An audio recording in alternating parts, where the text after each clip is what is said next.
welcome to the episode of Culture Podcast, soccer podcast for us, by us, talking about the intersection of black culture and soccer. Got your boy here, Grego here. Got the capital connection. That's what I'm gonna call this. So we got Richmond, DC adjacent, because he repping Howdo down there, and out there in Nova. So it's a VA thing today. We got to my left is Devin the Dude. What's good with you, bro? Not much, man. Same old.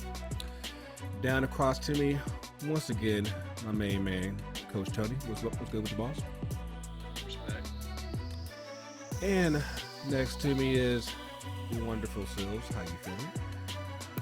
I'm here, man. I'm here. Yeah. This is the tone of this episode. I was hoping to be a bit more light and enjoyable, but of course, America is just being really America right now, and more shootings, more death, and it's just like, dog. It's hard to be super positive and super light right now, but we're gonna try to do our best, because we got big weekend coming up. We got the Champions League Final coming up this weekend. We just had the Women's Champions League Final this past weekend, and I was supposed to go to Nashville this past weekend, and apparently I'm glad that I did, because they caught like 5 different rain delays, and they didn't finish the game until like 12:30 local time. I'm like, you know what? Sometimes the L is okay. So, but yeah, I think we got a good show for you guys this week, and hopefully you guys are joining from the podcast apps, and also on the FTC YouTube channel at 2centsfc.com. How you feeling? Like, this today's been, the day. Like, how y'all feeling? Yeah, man. Yeah. As a parent, it's definitely tough. Sandy Hook happened a few months before my son was born, and I just remember that rage that was just inside me, just that feeling of helplessness, not being able to, protect my child in the safest place there he could be, and just to see the same things happening 10 years later. It's frustrating and, again, helpless. Yeah. I'm right there with you. The timing of it all is crazy, because I was literally in carpool picking up my daughter from school today, because she had a half day. Tomorrow's her last day of school, and they had a half day or whatever today. So I was in carpool when, all the alerts started going off, and I'm in a fortunate position that I was able to get my child safely home from school. It's crazy that, like you said, 10 years later, and the thousands of school shootings that we've had, that I can say that, and that not be 100% assurance for all parents, each week as they take their kids to school and pick them up from school. We never thought that we have to beg and plead for help in this scenario. And quite honestly, and I'm sure we're gonna get into more, but I'm done with thoughts and prayers. I'm done with, this is going to be a 6 to 8 week media priority, and then there's going to be something to trumpet, probably monkeypox or something, and it's going to go back to being at the bottom of the pile. And nothing's going to happen in the Senate. Nothing's going to happen, as far as, moving the needle of major change. Our governor here in the state of Georgia has doubled down with the gun laws, or lack thereof, I should say. I literally have no hope in any change in this topic. And that's where I'm just like you said, America's going to America. The fact that other countries laugh at us, in the sense that this is such a common occurrence, that we and people treat it like so. Of course, we have like our various text chats and everything. And of course, we were talking to our man Ringo. Happy belated, by the way, Ringo. and And still yeah, yeah. Oh, we party for her later. Like we gotta have some type of positivity Nice. with the show. But of course, Ringo's got 3 kids. Like I said, you got a kid, Devin's got a kid. Like we got parents all up in the culture and everything. And like something that Ringo said that just kind of just hit me. It was just like like you got kids that you just want to make sure they get home from school, and it's like nothing gets done, nothing, and you're supposed to send your kids off of these schools, get some type of education in the process, and then hope that they get home safely. And it's like, and then like, of course, if you're in a largely red state like you and I are, Tony, like you have a governor that's just working actively to not just not do anything, but to work to eliminate the remaining gun control that there is. And it's like, like you want that, like they want the free to carry wherever. It's like, for what? well, the argument is it's going to say we'll see if you have free. I want to save lives. Exactly. There would have been teachers who would have been there who would have taken care of business. That's their rationale. That's not the answer. Right. And so that's the thing. It's like you missed the whole point. I'm like, it's somebody who both works in education, who has nieces and a nephew. I have an elementary school age nephew in the same town. Like, just doing a little extra checking up on the kids today. Everybody see. But it's somebody who works in education. If y'all knew how racist some of these teachers were, you would not. No, I know. That's what I'm saying. You would not want them to have guns because they're just gonna shoot black and brown kids too. Absolutely. Yes, as soon as one pops off, they'd be like, "Oh, you want to snap at me? Oh, I got something." Right. It's like, no, like that is just not the answer whatsoever. Guns don't make decisions more rational. Do you know what I mean? It's the same really idea don't. With people who are victims of like domestic violence. Like it goes up. Death goes up when there's a gun in the house, not the opposite. You have to deal with the core of the problem. Guns aren't going to solve it. And so it's like, just like you said, like you work in the education field, you work at a university, and it's not like the issue is it's good from there, obviously, and it's like this hits in so many layers, and like we just were talking about the shooting in upstate New York last week. Now you have this, and I was watching the pregame for the Warriors and Mavs, and Steve Kerr has something to say. And for those of y'all that don't know, and just state that Steve Kerr is just some type of social justice warrior, like his dad was murdered, from guns.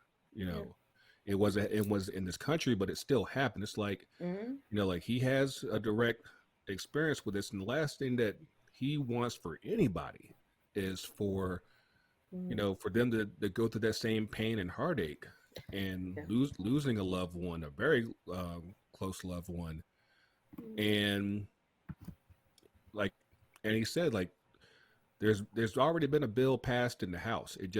Senate just refuses to vote on it. And it's like, just for background checks, this shouldn't even be that hard to just get that. We haven't even gotten to like the idea of banning automatic rifles or semi-automatics. And like, I think in the aftermath of Buffalo, one of the victims' families were talking about suing the makers of the AR-15. I'm like, because like if you go down the list of like all the mass shootings, AR-15, it's like at some point you're like, yeah, y'all keep fighting to keep these things out here in the streets.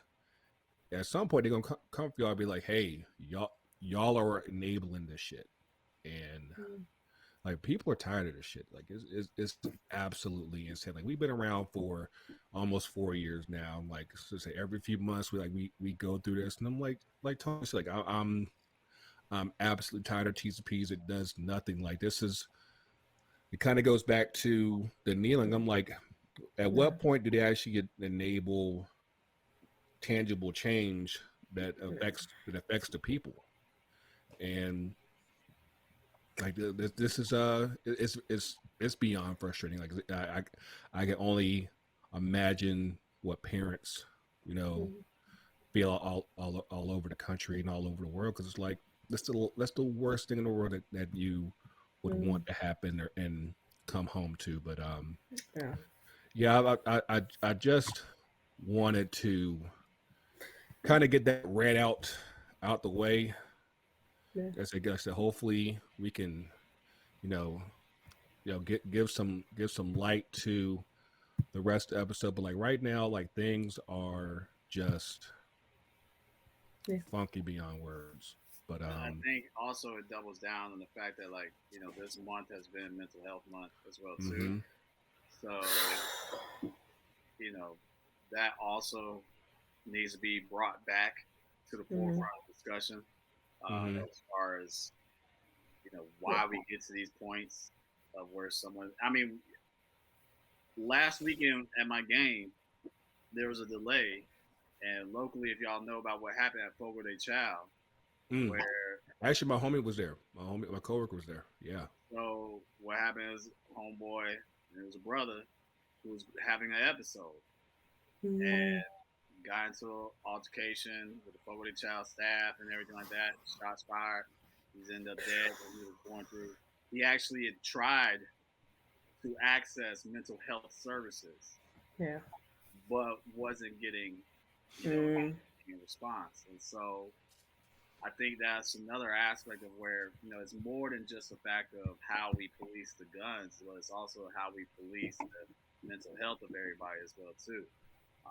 What leads us up to these major disasters that happen. And so I want to bring that back to the discussion as well too, because it's serious out here. We have so many undiagnosed, misdiagnosed, overlooked, swept in the rug, taboo discussions, all the stuff that relates to mental health, whether it be black, brown, white, polka dot, it don't matter. Like, this is a human issue, and so I think that also needs to be brought to the forefront as well, as we're talking about these major changes that we're not going to see anything unless there's these massive changes in gun laws and mental health support. Yeah, absolutely. And it's not lost on me that we live in a time where very soon the government might force people who can birth children to birth children, only to send them to school where they might not come out, for going to class, or that the bans have been on books and not guns or other things that have done irreparable harm, and that so many times when we find out, these shooters, there's manifestos, there's plenty of warnings, they've been reprimanded, and everybody sits on it until it's too late, almost as if they're waiting for the tragedy, right? And it feels very sick and twisted and heavy, and it feels often like you're screaming into the void. But I also don't ever want to be desensitized to things like what happened today. It's up to 18 babies. 18 babies are gone. And that's the teacher. And that's the thing. Like this happens so often, and you, like Tony said at the beginning, like you get the T's and P's, and it gets put on the forefront for about 2 or 3 weeks, and then something else happens. You're like, okay, we can put this on the back burner, and it just slowly fades away. And it's like, like what's it got to take to, put that real pressure and make people sit down and even if you can't fix it entirely, so you got to have some type of progress on this, because there's been enough killing out here that just outright just did not need to happen at all. Well, At all. Too many people who make decisions would rather have the power and don't actually care about the lives of people, including their own lives, right? Like people ran up into the Capitol on January 6th. Like it was them at one point. We're still trying to say, oh, it wasn't man. I mean, like we're still dealing with they almost murdered you. Like y'all understand that, right? They were coming to kill y'all. Like it wasn't. They just aren't competent. It's not. The disassociation that they play with that is absolutely it's sick. And it's power you can't take it with you. Like I don't get that, and I just want to especially say it is not lost on me that where this mass shooting took place, it's a border town, and ICE was there, right? So you have parents who can't even find out if their children are okay because they're scared they're going to a detention center. Yeah, it's very morbid. Like it's very morbid. I saw a tweet that that was posted earlier, and retweeted on the FTC social about there's this guy that's like he made the prediction like they're gonna make that talk report like the guy was right here by the border. It might have been somebody that came across. I'm like, really? You think somebody's going to come across the border just to just start shooting people? Like, really? Like, not to say it's impossible. I'm just like, that's a bit of a stretch. It's a bit of a stretch. But like, when the dude last week didn't come over the border, he drove 3 hours to a black neighborhood. So, hello. You know, it's you doing a fine job of creating your own, and that's a supremacy problem. And until we deal with that, the rest doesn't matter. It really doesn't. Well, the reason why we got to that point in Buffalo is because we've been teaching critical race theory, and because critical race theory, we've been talking about that, stuff that divides. We need to talk about stuff that unites us, y'all. You know what I'm saying? We shouldn't do that. So. Okay. Yeah. Critical race theory in elementary school. I'm just preaching what Burt Jones says here down in Georgia. I'm sorry. Did he I didn't see the result yet. It's Kemp versus Abrams. Oh, so he was running for governor as well? Okay, I got Yeah. It's Kemp, and then what's funny is Herschel versus Warnock, where it's like, man, right, I saw that one. Dude, like, if Warnock does not dust him, like, listen, please, he should just dust. The ghetto. Like, I'm like, I want to say it's the CTE, but I don't think that's it. I mean, like people just want to, I don't think it helps, by the way, but I don't think that's it. Be relevant. People just want, like, after what happened, he could take that little boy of his with him too. After what happened this past January with the Bulldogs, like they can let Herschel go. Right, it's time now. They can let him go. It's been rewritten now. Like you don't have to hold on to that anymore. They can go wait for what's his face, the quarterback, to run in like 30 years or whatever. Like let Herschel go back to Texas. Yeah. And make his peace there. Like get out of this state. But yeah. So I'm gonna try to pivot as best way I can. So I'm gonna go ahead and get on this guy over here, because last time he was on in his debut and everything, we were talking about the North London Derby. That didn't go too well, and then it's like it just snowballed because y'all lost that following week, and then this past Sunday, y'all messed around and lost fourth place. Your ancestral home of fourth place. Wow. And y'all ended up blowing that. Not just anybody. Y'all blew it to Spurs. Come out. I just want to say, I'm going to put this on the record. I have no room to talk. We're not even going to get on United. Hey, we're not even going to do that. I mean, y'all got 6. That's more than I thought would happen. I have no room to talk, so. The ball man is there. The ball man is there now. I don't know if Gregor's trying to throw shade right now because we had a record record low in points. Shut the fuck up, Gregor. We can't say that. And still managed to make your rope. I'm just trying to make it make sense, Jesus. I'm like, yo, it just doesn't. I don't think that it's 5th. I think that the fact that it's the fact that y'all lost the title. That's hey, D, listen. D, listen. Look at me. Listen, man, what can I say? I think what really happened to us, honestly, we made 0 moves in the January transfer window.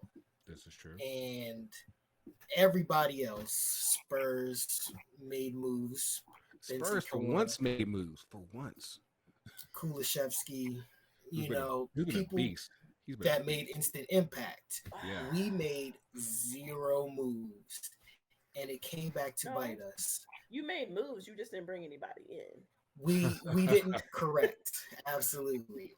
We lost players in the January window, and brought 0 bodies in, and the injury bug caught up to us. We had pretty much no left back. Thomas Partey, he was hurt. No party, no fourth place. That's something. Yeah, I mean, it genuinely caught up to us, and then we just have such a young squad on top of it all, and we just don't have that leader. I was gonna, with that experience to tough these things out, and you can kind of see, of course we have a plan. You can see what Arteta's doing and things, and we just don't have that depth to truly get over the line at the moment. And I mean, and you saw that in the derby. We got thoroughly smacked, and it just went downhill from there. And it just seems like any time where the ball is in our court and all we have to do is just pick it up and take it, we completely trip over it. And it was, that's just a reflection of our season. And, hey, at the end of... Go ahead. I was going to say, at the beginning of the season, we were in 20th place. We were 0-3. And if you had told us at that time that we were going to actually finish in a Euro qualification spot, I think we all would have taken it. So does that leave you content with what happened this year, or still like we had 4th place and we dropped the ball?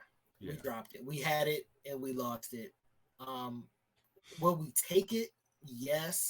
But knowing what we could have done, we actually at some point could have gotten 3rd until we really started, crapping the bed. So, just to know what we could have achieved and what we actually did end up with at the beginning of the season, yes, we would have taken it. Knowing what we were capable of achieving, we fell short. So, yeah, man. I mean, I think all things considered, I like you said, given how the season started, for y'all to finish 5th, I'd be like, there's a lot of positives. There's always going to be like what could have been. I do think that going into the Europa League next year with United, I think for both clubs there's opportunity as far as just that rebuilding track. But of course, it all depends on what happens this summer as far as like what else is there to build. I mean, I think they said at the end of last season that the focus was going to be on youth, but I do think that having that leader, that vet, would go a long way. I guess people thought it was going to be a Aubameyang, but he was like, yeah, I'm on a different track. But I think it could be Partey. I think. Yeah. But yeah, I think Partey's, I think, good. Y'all bringing in Jesus?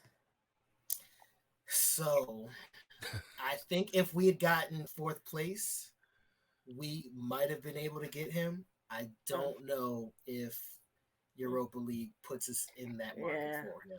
Yeah, I think he moves seen the Europa League in a long time. I think he's leaving City. He's for sure. Where will he go? Where he'll go?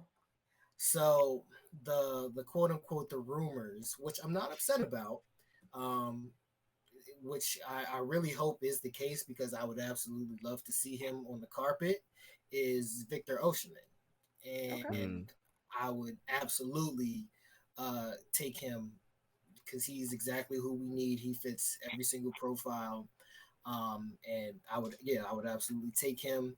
I've also heard Dominic Calvert-Lewin, which I want no parts of. I want no parts of him. Please stay away from my club. That's my soccer player that's most likely to be a Kappa. So No, that's still Memphis. That's still Memphis. It's still Memphis. Oh yeah. Oh yeah. Yeah, that's fair. But no, I mean, I think both Arsenal and United are in similar places. I mean, I think I'd take the line from De Gea. Like the best part about Sunday was that the season ended, and that's about it. But we did crown champs on Sunday. Man City was able to sneak it out over Liverpool. I mean, nobody wanted it for a while. I mean, like not till the 75th minute. Dang. I mean, if you had told me that Villa was gonna be up 2-0 on City, and like at that deep of the game too, like their Liverpool guys came through. Steven Gerrard. Their Liverpool guys are coming through. They're doing good work. Yeah. Gerrard was trying to be a winner for once. Coutinho came through. They tried, man. He tried to be a winner for once. They tried. He said, "I got y'all this." Somebody said he just scuffed it, referring to the time he missed it. Oh God! Damn. In true Steven Gerrard fashion. Damn. I mean, they had all the Liverpool dudes stepping up, trying to help. First of all, Liverpool didn't want to score. Yeah. And City just decided they could take the first 80 minutes off. So we'll get there. Just let us know when it gets about 70-ish. We'll start waking up and everything. Last 20 minutes, they decided to play football and got 3 goals in what? How fast? 5 minutes. Yeah. Jeez, man. Like, because as soon as Salah got the go-ahead goal for Liverpool, there's actually a picture of one of the supporters where he was at. He was like, he's like, yeah, they just scored, mate. He's like, fuck. Yeah, that they changed were all so hype, fast. but then the chant started they scored, and they got real quiet again. Yeah. Damn it, we still got work to do. Yeah. But that was I don't know what we love about the way it's set up is the fact that on the last day, whether it's the top of the table or the bottom table, you've got drama. Yeah. And that's the thing that's beautiful about the whole scenario. I've come to appreciate and love it so much, the fact that you don't have teams tanking, you got teams fighting for stuff. Even mid-table stuff, because there's still a lot of dollar value, relative to that, or the fact that, like you said, the fight for, 4th, 5th, 6th, that's that has. I think honestly, if we want to talk about the drama, I think honestly the most important goal is that Leeds goal. Honestly, Jesse Marsh pulled that out his ass, boy. Boy. Woo! Saved it till the end, but he did it. Yeah. Staying up, American man, staying up. So. I'm still standing. I'm still here. I'm still strong. Not Ted Lasso out here staying up, and now he can go get players, which just means he's gonna go raid the RB system. Hold on, time real quick, because I need to say this real quick on the podcast, because Ringo brought this up a few weeks ago in the text groups, and I was ever since he said I can't unsee it. So Jamie from Ted Lasso, right? Got the strong jib and everything, right? Yeah. So we have a new player down here in Atlanta, Ronaldo Cisneros. If you put them side by side, they are like doppelgangers. It's like Robert Saleh and Chris Armas. It is that close. Wow. It is that bad. But yeah, once you start seeing, you cannot unsee it. It's just absolutely there. But yeah, with the Leeds goal, we got an American staying up, and it's I'm happy for him, because I got doubts as far as next year goes, but yes, at least for the moment he's up, and he's already making making moves. One more year. Yeah, he's already making moves, because our man in Austria, Brendan Aronson, is Aaron. That's not Aronson. Yes. He looks to be on the way to Leeds for a $30 million deal. Yeah. I know they tried to get him back during the January window, and He saw Red the Bull relegation fight. He was like, "I'll wait." No, I mean, Red Bull was like, nah, like we still want Trying to to get use him and money. everything. But of course, I've heard the Tyler Adams rumor, but I imagine he'd go to another EPL club. I don't think. I can't see him at. He can go to a better. Leeds. He can go to. Yeah. He could definitely do better. Yeah. Right. But I think for Aronson, I think that's a solid move, and I'm hoping that with him leveling up in competition, we'll be able to see him progress even more, and of course going into World Cup winter, we might be able to see benefits sooner rather than later. But I'm trying to think what of course Everton stayed up. Miracles happened there. Man. Yeah. Trying our best. Hired Frank Lampard and everything. They really tried. But they listen. survived. Like the way that was going, I was kind of just shocked that Frank is exposed. He's exposed. Frank the player is fine. Frank the coach, I'm good.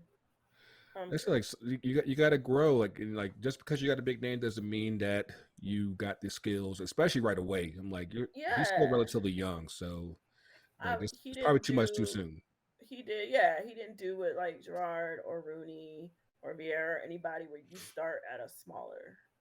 You started a smaller club. I mean, they tried that. They had him at Derby, but it was like at Derby. Mm-hmm. Yeah, but then they were like, "Hey, we got to go ahead and like he almost got promoted there, so let's go ahead and put him at Chelsea." I'm like, that's such a that's levels. Yeah. Yeah. What you got, Tony? So I was gonna say, like, there's the eye test of all this shit. He was a D-bag of a player, and I mean, I think even players, there's some that felt that he was a good, teammate and everything like that, but it didn't transfer his coaching. Just because you're, a solid player does not mean you come a great coach. We obviously know that narrative as well too, but he ain't gonna have no buy-in like on mass levels. But he gets. I mean, this is the great white experience, the great white English experience, where you're automatically going to fail up, and so. Frank Lampard is going to be. We're going to see this over and over. I guarantee he's going to get another quality. Yeah, I was watching this piece on Saul Campbell. I think it was this past weekend, and like a retrospective on his career and everything. And of course, they actually go into his coaching, and I'm like, given his body of work, how do you not give him an opportunity? Like nothing about that makes sense. Give him shit all the time, like right? Or who has to wait, right, and who doesn't? Because I've heard a whole lot of people say Vieira's not ready yet, and I'm just like, why is he? Well, not? The same thing. I mean, like even though we talk, we've been quite honest about our homeboy Henry. But the same thing, he didn't get the key, the keys to the Ferrari right away. He had to go back to Paramount. He had to go to Paramount. You know what I mean? He was up here in MLS. He had to go to a below. And he was a way better player than, generationally good, right? Like, he's world, and then go to a below 5 league like the MLS. You know what I'm saying? And I mean, El Ringo. But no, I feel you on that. Like, how come Thierry Henry doesn't get to walk right in and coach Arsenal? Do you know what I mean? Like, and they flirted with the idea just because they knew that it would, stem up some ticket sales and all that bullshit. Because all things considered, like you had Vieira available, you had Henry available, and not to say that Arteta didn't give good service to Arsenal, but I'm like. Yeah, they're not on Vieira and Henry's level. It's not even close. No. Henry was a generational player. I mean, hands down. One of the best players ever. I'm down and down that hill. Man, passed the ball to net. The man literally passed the ball to net. You don't see strikers like that. No. Actually, now that I think about it, what's your shirt size, Dev? I might have to hook you up with something. I can. I'm back in the gym now, so I can get a good medium going. Oh snap! It's medium on. No, not medium now. I mean, that never works. I got the Venezia jersey, like I said, it's about all cut up right here, but you know. I got the Venezia in medium myself. But yeah, like there's what what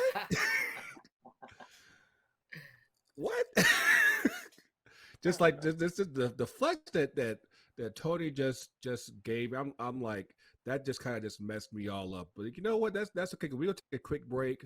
On the flip side, we're gonna give our preview for the men's Champions League final.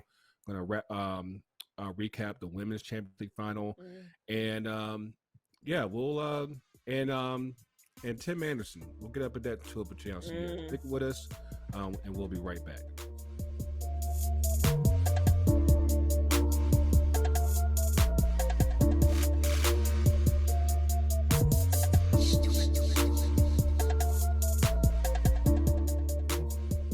And we are back. Yeah. First of all, I do need to give a congratulations to Sylv, not just for her birthday, but the club has a new owner. It's officially official. Thank the Lord. I don't even whatever. It's the best of a bunch of options that I probably wouldn't have gone with, but we are here. So my whole thing was a couple months ago, you were trying to buy the Spirit, my man. What? That's why he got a whole bunch of other people to come in with him. I don't think it was because he couldn't afford the Spirit, though. I just think that was always going to be Kang's thing. And he tried to buy Chelsea before. He tried to buy Chelsea before. And he got that Dodger money, so hey. Yeah. I mean, I guess it's in consortium this time. Made more sense. I do respect that he's made a real concerted effort to make sure that the women are good. Like he's met with Emma, like he's met with that front office to make sure that the women's team is on equal footing still. Which works for me because we can go get Ashley Lawrence now. Let's go. Lord, that's the first person. I mean, first person we should go get. Forgive me, Elle, for doing this for y'all. I didn't know I caused the firestorm. Yeah, because I was questioning on Ashley Lawrence. Ashley Lawrence, the one apparently, man. I was like, all right. I did not know, but she was looking amazing. Well, y'all should root for Chelsea. You should root for Chelsea to get her because Chelsea is coming to Portland this summer. Okay, but yeah. On that note, we were. I know Sills was watching. Sky was watching. You know, the whole side of Two Sets was watching the Women's Champions League Final this past Saturday. Was this the first time it was on a Saturday? No, I think it was on Saturday last year. Last year. I blocked last year out, but yeah, it was on. But yeah, Barcelona and Lyon original. We're Lyon West. Below Rain is. That's the parent club, so I root for Lyon because they own my team. So it was Lyon and Barcelona. So Barcelona came in as defending champions after last year. And was bum rushed through basically all of Europe. Oh yeah, they only lost once. They lost the second leg of their semifinal, but they were already up 5-0, so it didn't really matter. So they did definitely take their foot off the gas. They did not drop a single point in the league. And how many goals were scored against them? I think only 3. It's a single digit, I feel. And they scored 90 something. It's a ridiculous clip. Hold on, now you about to make me. And I want to preface this by saying they're incredibly dominant in their league, but it does not mean Primera Division is bad. There are good teams in that league, including a pretty new Real Madrid team who just got to that league 2 years ago. Yeah, I was about to say it's just brand new. And so Madrid's had a legacy in that league. Bilbao is coming through. The Real Sociedad's a good squad. Levante's still always a threat. So there's good. Betis has made a leap. So there's good squads in that league. They're just really head and shoulders above everybody else. They really had a 148 goal differential. It was 159 goal. A triple digit video game shit for real. 159 goals scored. 11 goals. 11. Oh, it was 11. Okay, they didn't get like what in the world? That's wild. Playing Yeah. FIFA on And amateur mode. and a complete skunk on the record, like 30 wins, no Yep, draws, no no losses, draws, no no losses. nothing. Yes. Like that's like Um, the invincible of invincible. and even went through. So this year, the women's Champions League went to group stages, right? Because they had done 2-leg qualifiers before. So they did a group stage. They didn't drop a group stage game. They almost did to Hope of all teams, because that team had a strategy, even if they didn't have talent. But yeah, so they you know, I think most people picked Barca. I would like to preface by saying I picked Lyon.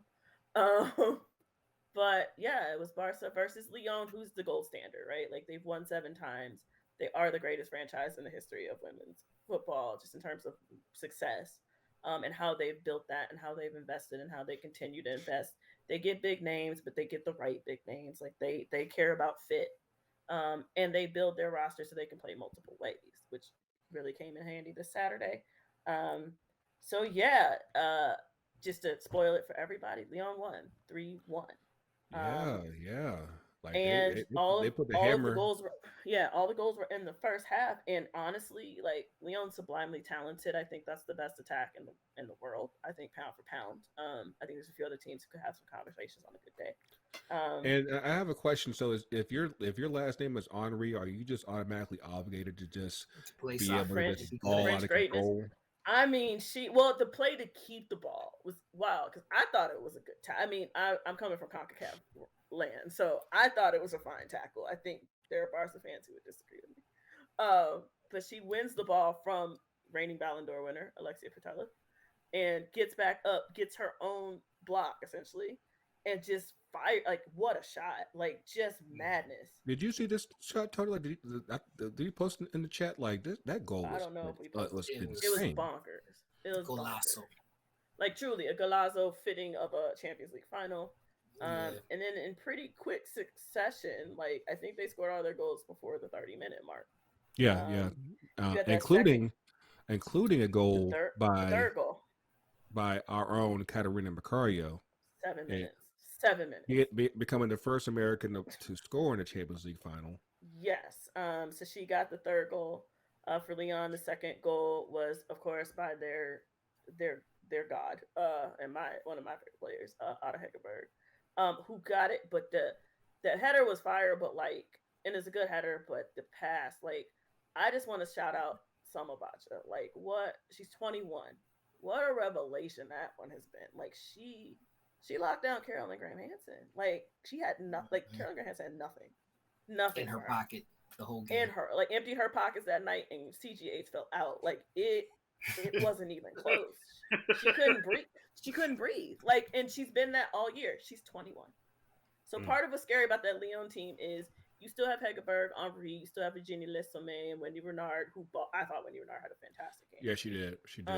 People keep writing her off. I'm like, that's Wendy Renard. No, that's the thing about it. I was watching the game, and I was like I said, because I forgot like who asked the question. It might have been Diaspora, but or Courtney directly. But you know, I think people saw what happened last year and just figured, hey, this might be the end of Lyon's run.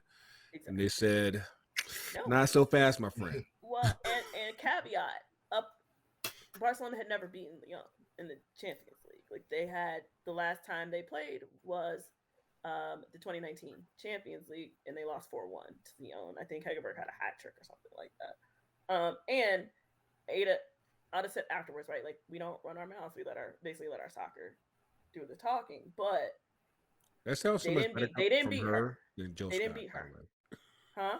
That sounds a lot better coming from her than Jill Ellis. That's very true. But like, they didn't beat her, and she was right? Like, she was like, I wasn't there. Y'all won when we weren't there, right? Because they got knocked off by PSG last year too, which Lyon did not win their league, and they did not win the Champions League, and they fired everybody. They fired the whole crew. Mind you, it was the same coach that had won them a Champions League the year before. They fired everybody because they were like, the standard is the standard. It's very rare when you see a women's club, just get held to that kind of standard where it's like, You did not win Champions League. You didn't win the league. You done. They went full Chelsea. Said, you done, son. Done. Yeah, they pulled a Roman. Like they was like, nah, that's not good. And they bought in former player Sonia Bompasta, who played for Lyon and other clubs, including here in the United States.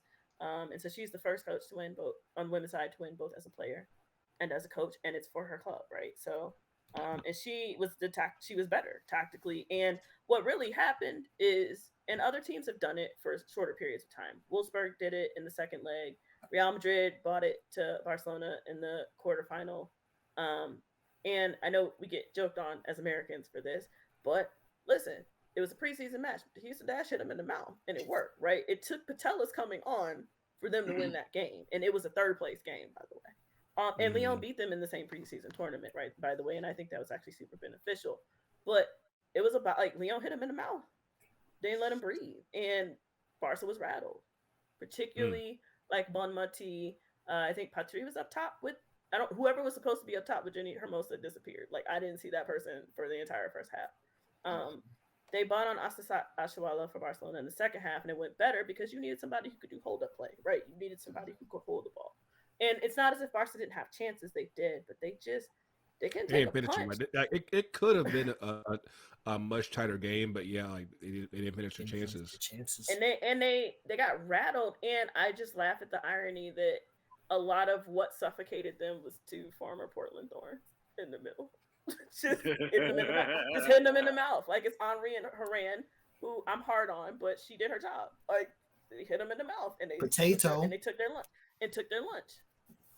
Lindsay Cascarino. I'm sorry. That was that was so bad. There was an account who said Delphine Cascarino the ICC Women's Champions account and put Lindsay Horan's picture up as well. They look if you look those two people up, it could not be more different. But yeah, so I think Lyon outplayed them. They outcoached them. They have their own superstars, and honestly, I think it's good for Barcelona. They could use the humbling. Like they had a little too much dip on their chip on that one. Like yeah. I mean, hopefully, they take this L and just and rebuild. And I think that what they were able to accomplish between last year and this year is something to they don't have to scrap the whole ship and something to be proud of. But at the same time, it's clear that Lyon ain't done yet. So they're not done for I think the first time in a long time and maybe more than ever before. The transfer window for the women's game is going to be bananas this summer too. And to my knowledge, both Katoto and Miedema turned Barcelona down. So I'm very interested to see what's happening in that locker room and what they're going to do this summer. What did Viv know that she was like? I was like, but they went after Katoto too, apparently, and she's allegedly going to City. So we'll see. I don't know if she is, but Bunny Shaw, I don't know. There's a lot of wonderful, juicy transfer rumors on the women's side, which I'm. It's always nerve-wracking for players, but I'm like, as far as a fan goes, I'm excited about that. It's about time.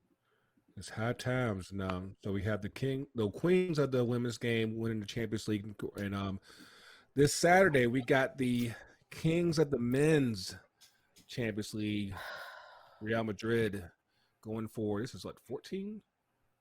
Yes, I think we're at 14. They're at 14. Liverpool is going for their 7th. We got the final coming up in Paris at the Stade de France, and I'm wondering, especially with how Liverpool finished up this past weekend, like will they be more motivated because the quadruple's gone, and so they can't do that, but they can still get the Champions League, so make it for like a quasi trouble. Quasi, it's not the real trouble. Remember that? It counts. It's not the real trouble. If they do it, I count it. Nobody cared about the I think everybody on Earth. Everybody on Earth. I feel like you're the first person that said that. I feel like everybody on Earth's picking Liverpool. I think no. I just don't. As somebody who had to watch her two teams play each other in Real Madrid and Chelsea, and I watched Chelsea play maybe the best game they played all season, and it didn't matter because Real got that dude. You know what I'm talking about. Yeah.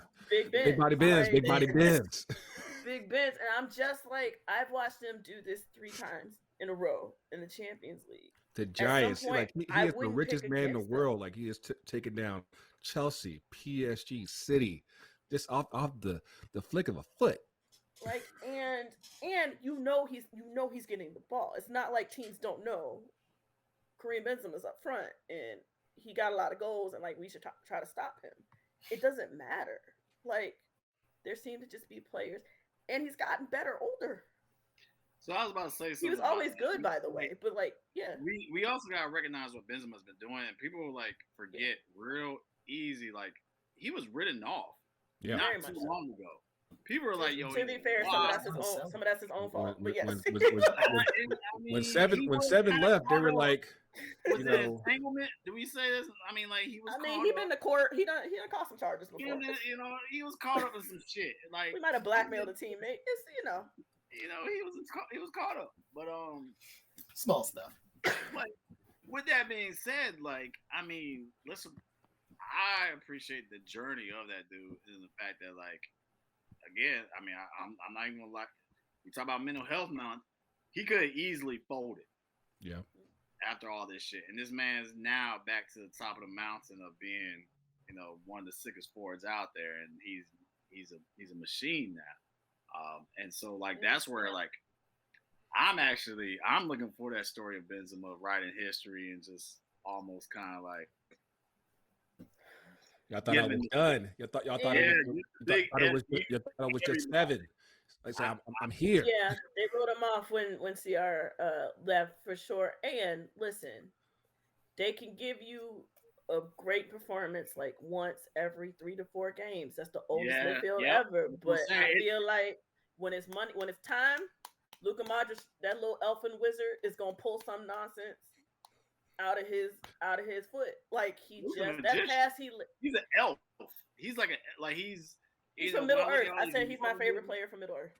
He's like from he is from Middle Earth or somewhere. Oh God. What's it nowhere? No, where did elves come from with the I can't remember Lord of the Rings. Yeah, but that's seriously. He's from Sakaar. Sakaar, I think that's where it is in Marvel. Sakaar. That pass he laid to Rodrigo against Chelsea, like was it against Chelsea? Dude, this dude is like a magician. What was that? Dude's a magician. He does some Doctor Strange shit. He's you know what I'm saying. That dude is just when he wants to, like, that's why you hold on when he be out here playing like trash for 3 or 4 games because you know that's coming. No, and coming. You know Casemiro always gonna fight. He's always gonna not get a card. Vinny is gonna scorch somebody from the wing.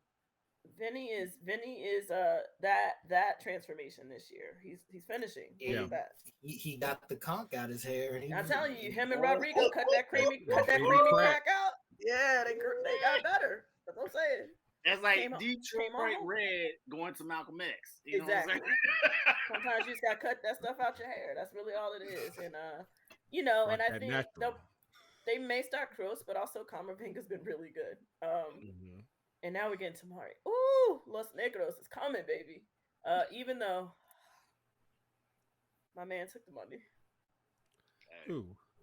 Oh, yeah. We're gonna get to that. Yes, okay. we will say that for last. We'll say that for last. But I mean, listen, I get nervous picking my own teams, but I think it's pretty even. Like, nothing phases Ancelotti. Like, he's not gonna panic. He's gonna have his cup of coffee on the sideline. Yeah, I mean, if I trust any team to take down Liverpool, it's the Real Madrid team, and there's days when that Liverpool defense is mad shaky. So, I mean, Van Dijk, I think he's coming off of an injury from the FA Cup final. Salah got injured in the FA Cup final. I know he came off the bench, scored in his golden boot. Finale. Yeah. No, Son got it. Oh, Son got it. He's trying to get his golden boot. Yeah. Yeah. But yeah, I think that if there is one team, like I say, you got like there's still the hot team. Real's like still when it comes to Europe, it's like what they do. Like how do you not look at their, especially in the knockout stages? Like how do you not look at that? Be like, I see what Liverpool did this year, but it's like I said, how do you bet against that? It's like the women, right? Like Barca had the hot hand, and a lot of people went with Barca, but football heritage, that Lyon team is football. They just do Europe better than everybody else, and I feel that way about Real Madrid. They do Europe I better mean, than you have the anybody right, else. you have the right players with the right experience, with the right Yeah, manager. and It's they don't like, got another game after that, right? They don't got to yeah, rest. They don't got to do all that. last game of the year, Brett can't hold the nigga back now. Can I just say that the reason why I'm betting on Real is because I'm just hating. I'm a You hater. also a hater. I mean, that's fair. That's also fair. I'm just. I think I feel people that, love a and good I appreciate story, that. though, don't they? Don't people always love a good story? I Mo think Salah, there's a good story on both greatest. sides. I think so. You can Oh, the always say the rematch, yeah. Benzema thing. You know, Salah in the greatest season of his life gets injured during the final, super early on. You know, coming back again. Here we are, the chance to do it all over again.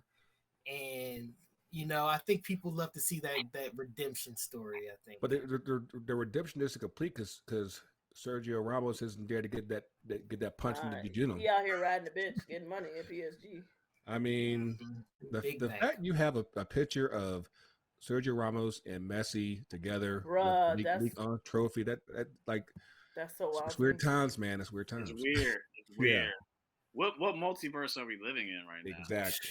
2022. The one where Jesus is coming.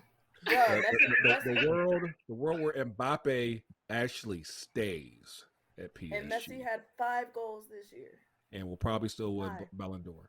I'll be over Benzema, who got like 40. Run away with it. But yeah, we before I get to Mbappe, yes, prediction. So, what score you got, Silves? I got Real Madrid 3-2 in stoppage. What you got, Tote? Or at extra time, sorry. I was gonna say Real. I think it's gonna be 3-2 early on. Oh damn! I think it's gonna be like chaos. That's just like we tried to get chaos this past Saturday. It didn't happen. We got fingers crossed. I think chaos is gonna happen in the first like 30 minutes, and we like, what the fuck are we watching? Type of thing. And then it's gonna be a next boring 60 minutes type of thing. So. And I think that third goal for Real is gonna come from somebody weird. Like Militao or somebody. What you got, Devin? I'm gonna say 2-2. Liverpool squeak it out on pins. All 4 goals come in the first half. Okay. All Liverpool does is penalties, man. That's their move this year. I'm gonna go 2-1 Real with the winner from Big Body Ben. Big Body Ben. Listen, that man briefly dated Rihanna. He already won. I mean, like seriously, like he won it. He won what it. What else do you need to accomplish in life? And on that everything note, else is. I mean, he didn't shoot a club up like a homeboy ASAP. Yeah, but, you know. yeah. Because on that note, congrats to them for. She's a mom. That's wild. Yeah, to me. baby boy. So beautiful, wouldn't you agree? But one thing that Benzema won't get is Kylian Mbappe, because that man got that bag is so large. Can't even carry it. So ginormous. Like just because like last episode, we were all thought that he was coming. He was all set. He like we had the number 7 mocked up. The number 7 was mocked up by footy headlines and everything. We thought this was a done deal. And then PSG said, hold my cognac.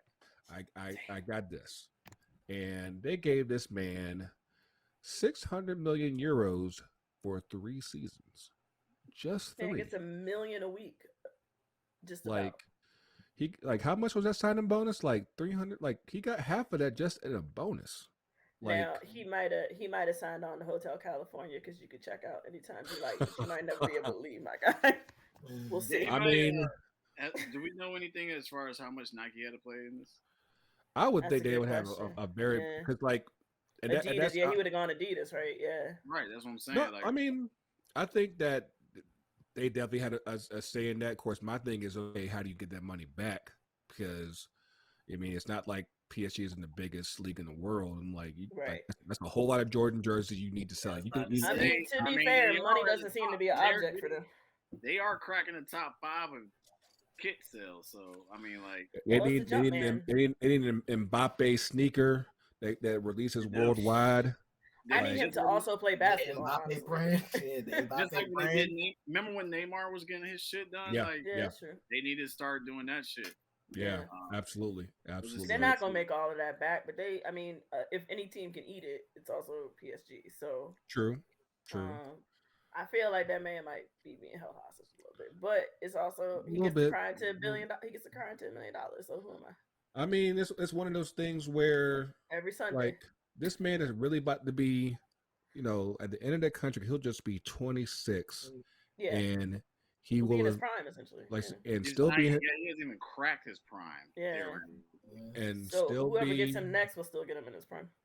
And that's gonna be the thing. Is like how much is that contract gonna be? Because I'm like, you still got like another, essentially, at least 6-8 years from that point. Right. So what does this do for the French league though? Like, I mean, as far as like the byproduct of this, like, because obviously people still want to play with him. People want to go to that. Yeah. And then, which means other teams are going to have to compete with that. True. And that's all. That's always been my thing. And the French teams always get picked off because they have talent, but they always get that talent picked up all the time. I mean, that's always the thing about League On that this bothers me, because like, especially because they hosted the Euro 2016, they invested in new stadiums and everything, and my thought was that they would be able to use that to reinvest, try to either keep some of the talent home or start bringing that talent from elsewhere that might have a bigger profile. And that hasn't quite happened. I mean, like, it's happened like in spurts, like with Marseille and Monaco, but for the most part, it hasn't quite happened. And I feel like the ground is too ripe there for that not to happen. I mean, you have some of honestly the hungriest black talent out there resides in France, whether it's talent that grew up there, stuff that they get from Africa, and like they bring that talent in, and it's so good. The second best goalkeeper came from there too, as well. Yeah. I'm hoping you got that for 2010. Yeah. And but for whatever reason, I think they lost like their TV deal. I think it was like either last year or the year before last, and like things were like on the verge of like full collapse, just like not that long ago. And I'm like, what is it going to take for League On to make that step to where they can at least get as stable as either Bundesliga or Serie A? Like, that's what you want. I feel like the aside from what PSG is doing, they definitely need like a solid number 2, whether it's Marseille, Lyon, Monaco, Montpellier. Maybe they come back up. Lille. Yeah. And but yeah, it's a very interesting dilemma that, of course, any of y'all that still have BN Sports, they're still on there. Not on purpose. But yeah, that's the other thing. He's hard to watch outside of European competition. Very true. It's so hard to watch that shit on the record. Yeah. Outside, you got to get Sky's bootleg. Got to get Sky's bootleg. Like they got you covered. Well, I didn't even like how they did AFCON. I hope AFCON doesn't do BN next year. Quite honestly. I mean, at least it was there, because I feel like, I didn't realize like how shifty the coverage is, but at least what they had this year was at least decent. But of course, it could always improve. Yeah. But yeah, I think that it's one of those leagues that just like it just doesn't curl quite right, and I want it to curl. I need the curlers to go ahead. They get 4 spots, right? Like it should, but it doesn't help the rest of your French teams. And PSG, again, he's making that money. I don't know if they win the Champions League. That's nothing like that. Let them lose again next year with him making this kind of money. I mean, you're always let them lose to Real Madrid next year with him. Let them spend like I said, they're already spending that much, spending big money on Messi. They're spending way more now on Mbappe. You're still paying Neymar a good piece of coin. Playing Yeah, Ramos, they- when Let all them move the next year. What summer tour are they doing? Are they doing? I haven't heard anything. I haven't heard of them coming to the States yet. I've heard. Yeah. I haven't heard any summer. Because tour. I mean, Not like been that's going anywhere. Yeah. That's Yeah. the money grab there too. Is the tours. Yeah, stateside. Yeah, Um, I haven't heard anything yet about PSG though, so that's the other part. Yeah, like this will definitely be a good time for them to go ahead Probably and get some of can that afford get some of that cash back. But yeah, congrats to our man Killian for getting that super Oh duper yeah, bag. absolutely. Like I'm never gonna be mad about the bag. I actually Yeah. wasn't upset for. I was like, "Hey, brother, do you? Get Yeah. the money, Is someone going to do it and pay you for that?" then Shit. take it. Yeah, who am I? But I will say just in closing, the one surprising thing that came out of that was that he actually was talking to Liverpool. Yeah, Yeah. he did come. and Because say apparently that. his mama likes Liverpool. I'm like, Mama. He does I'm love his Mbappe. mama. He a mama's boy. He loves his Yeah. mama. Like I was very surprised. Like Mhm. I was, cause I want to say that last year there was that small rumor that he was Yeah. considering Liverpool. Of course, now we know why because his mom likes Liverpool. I'm like, but like they weren't ready to spend that kind of money. He would have been Like, bored nah. as fuck there. Excuse me. He would have been bored as hell. They would have had to sell basically get rid of everybody else. Like that would have been. Yeah, no. Like, nah. It's Oh. Is him he and Van Premier Dijk. League ready? Yeah. Oh yeah. Yeah. No. I disagree with you. Really? I I think agree. there's too much of an old guard there. That I mean, he would definitely get that same hate that Guardrail. Papa gets. He would definitely get that definitely, especially if he gets anything close to what he's making now. He would definitely get that hate from Graham Souness. Like, but do I think he's physically ready? Yes, but Oh no, yeah, physically. Oh, I thought you meant physically. I was like, yeah. Yeah, physically. yeah, no, that hate would be culture. I nonstop. feel you. I feel what you're saying. That hate I'm would talking be about the culture. nonstop. Yeah, that's the culture level of ain't hate. ready. Yeah. No, the culture's not ready. I think the media and press, and I think that also has a factor into it because he stays in Paris, which obviously Paris media is not great either. But we know the British tabloids and we know the Spanish tabloids. They're horrible. Yeah. Absolutely. Yeah, Spanish tabloids. Horrible. Yeah, that'd have been rough. Exactly. Yeah. And so I think that played a factor in this decision as well too, because at the end of the day, he wants to be able to go to bed at night and rest easy. It's basically like the devil, like you know Yeah, what to exactly. expect with PSG. He's French. He knows that shit. He knows how it operates. And they'll protect him to a certain Because extent. I got y'all, right? I got y'all a World Cup. Y'all shut up. Right, it's a World Cup year, Like- and it's a World Cup year. Like, yeah, they're Right, not gonna you ain't going to crucify Spain. him. Like, if you go to Spain, media, we know how shady and crooked they are. We know how Ooh. shady and crooked the British press are. The- So Especially considering the fact that Spain has never had a black superstar Yeah, at that level. At the level, Right. yeah. So I don't know how they would be able to handle that. I mean, well, you when saw they what had did- those two, You when saw they what had it did two- at Henry. You saw what it did at Yep, Eto. it's a- You saw like I'm trying Yeah. to think. And that was just Outside Barcelona. And that was just Barcelona. and that's Barcelona, One right? team. Yeah, Mhm. Right. You do that Yeah, you at gotta Madrid, it's like that could get what? nasty. Spain has a race problem. Los What? Blancos.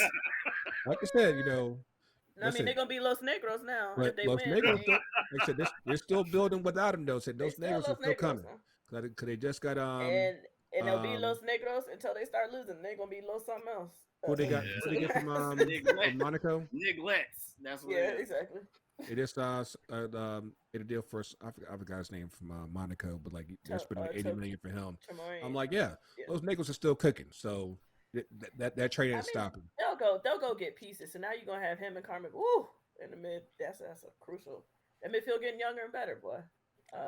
Or at Like least younger. it kind of reminds me, Tony, of what we used to have a few years back with United. Like that blackness was just cooking. So was just. Oh, cooking so I beautiful. still it's in my Facebook memories when I posted that picture when they all celebrated the corner Yeah, flag, and they were the black kids, and that was against Arsenal. yeah, and they were the black kids, and they was like, Yeah, like- I mean, because they're getting Mm. Tamari. I think that's how you say his name, and then they're getting obviously Rudiger, which Alaba and Rudiger is gonna be real interesting. Could be fun though. Let's go. Rudiger's a wild boy. Like he's a wild boy. Yeah, you got Black Swiss. You got the Black Swiss. I mean Black. And Black Filipino Swiss. Yes, got everything happening. Quick shout out to Milan for winning the Serie A for the my Italian team that I ain't been able to claim for like a decade. Black goalkeeper union. Just saying. Yes. Actually, it's Milan's getting pretty chocolate as well. Bruh, that Liao. Woo. Mm-hmm. Yeah. He's I was spotting him. I was like, ooh, he's a player. A certain team in red in Manchester might want to take a strong look. But why leave Milan right now? What is their money situation right now looking like? That's the thing. Because is this Silvio money? I mean, I know he's gone, but like, are we looking at that? You know the Italian money has so many strings attached. Right. Of course. But him, I don't. Are they gonna be able to hold on to? Well, you play for us on Sunday, and then you gotta come to the bakery, and then you gotta cook for my mom. Yeah, and then we you gotta fry the sausage. You gotta fry the sausage. Does Hernandez stay? That's another one because he's a hot commodity now. I mean, like hopefully they don't gut the squad like Inter did. Of course, Inter still managed to take it to the last day, but hopefully they were able to keep this because like I think that they have something really good. Of course, it looks like the legend of Zlatan is finally done. Finally, yeah, he got his trophy to end it. Hey man, him and the handsome man. Anywhere Giroud goes, boy, they win something. They win something. Yeah, I'll take it. They win something. That's what y'all got a little FA. Y'all got a little FA Cup. I feel like Zlatan has enough ego to put out there to try to stay. No, I don't know. There's something about this Zlatan ego that I just feel like it's the biggest ego. It might be the biggest ego in sports. It might be. It might be. It's up there. That's healthy. It's healthy and strong. Like he's not done, y'all, because he's in shape. Well, he's not coming back to MLS. I don't think after he got there. He burned that bridge. I mean, Garber can't handle him, man. Like, nah. Like as much as Garber would want a guy like him, he can't handle a guy like him. So there's that. I mean, he'll wait till he'll be able to Messi basically. Okay. Basically. Messi ain't gonna say nothing. What's the record for the oldest player playing? I'm sure he's going in for that. Oh yeah. No, there's a guy in Japan. Looks like a guy in Japan. He's like 50. Yeah, like 50. Like I was like 55. Like you're saying like maybe he can get to Formiga. I don't know. Actually, I do think that they'll like even if he leaves Milan. Like there'll be stories of him like playing in like Japan or Mexico. Maybe he's gonna go to like Celtic or something. Yeah, or he's still going. Where did Zabi leave? What country was Saudi Arabia? Qatar. No, yeah, he about to go to like Saudi Arabia, Qatar or something like that. Yeah, Qatar. I don't think we're done with Zlatan, y'all. He's gonna show up at like Galatasaray or something like that. Like, they need help. They need help. They do. Slavia Prague. Right, he gonna show up. Red Star. Yo, the things that you see on guys bootleg, like I actually was watching the thing on a Red Star. It's actually pretty interesting, but yeah. Oh, okay. Have you read How Soccer Explains the World? It's all about Red Star. Like it will tell you much of that following that fandom and fanaticism of everything. Read How Soccer Explains the World, and you'll get a big gulp of that Red Star world. It's ridiculous, crazy. Okay. But hopefully, like I said, from where we started the show, hopefully you guys are in much better spirits out there. And again, Champions League Final is on this weekend. Wherever you are, hope that you enjoy this. Of course, like this wasn't on purpose, but like I said, the DC thing happened to just fall in so perfectly on this week and everything. And shout out to all the culture up in DC. Shout out to Rose Room, and shout out to our man Donald Wine up there and everything. And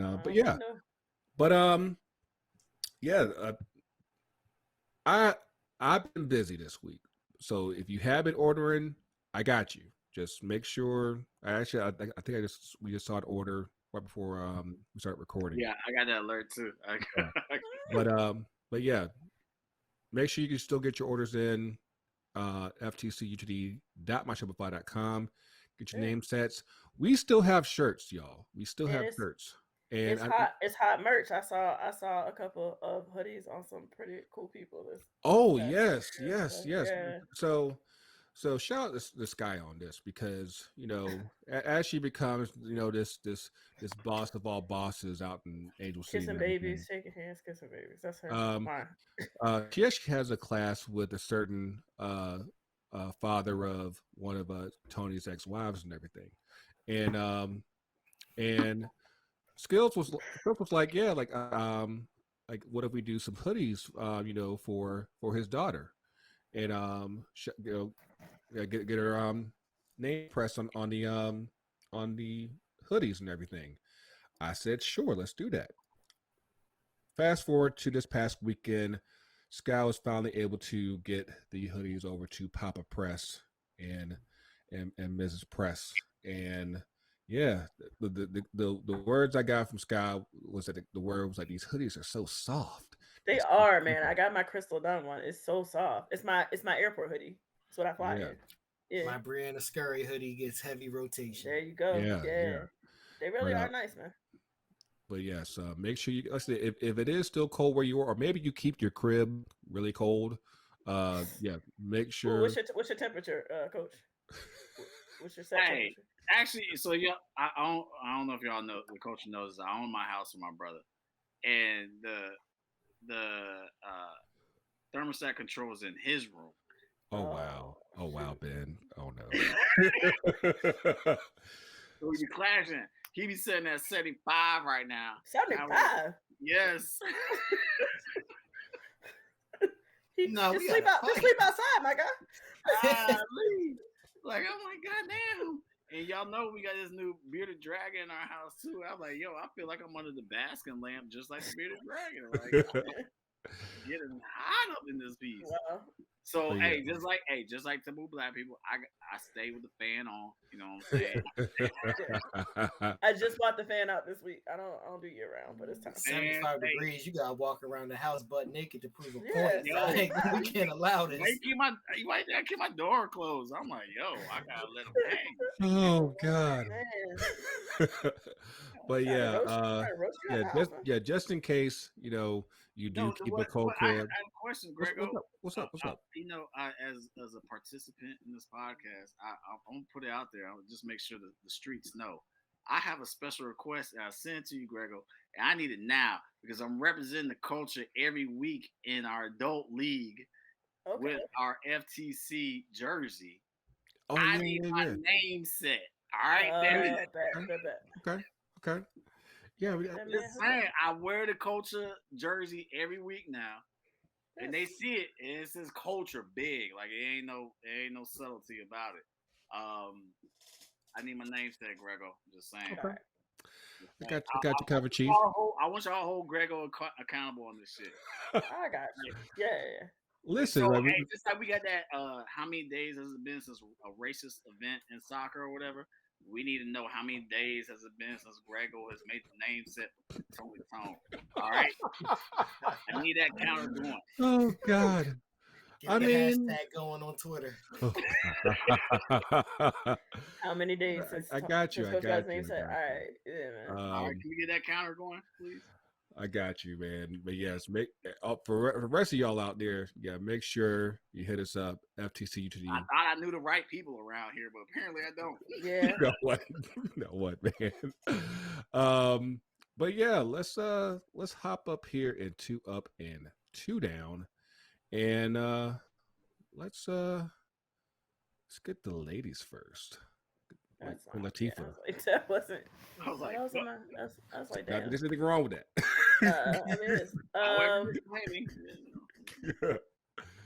I support no matter what. 2 Up, 2 Down. I mean, we obviously covered a very big down, and so I'll start. That's really, I mean, honestly, that's besides my nephew banging the ball outside.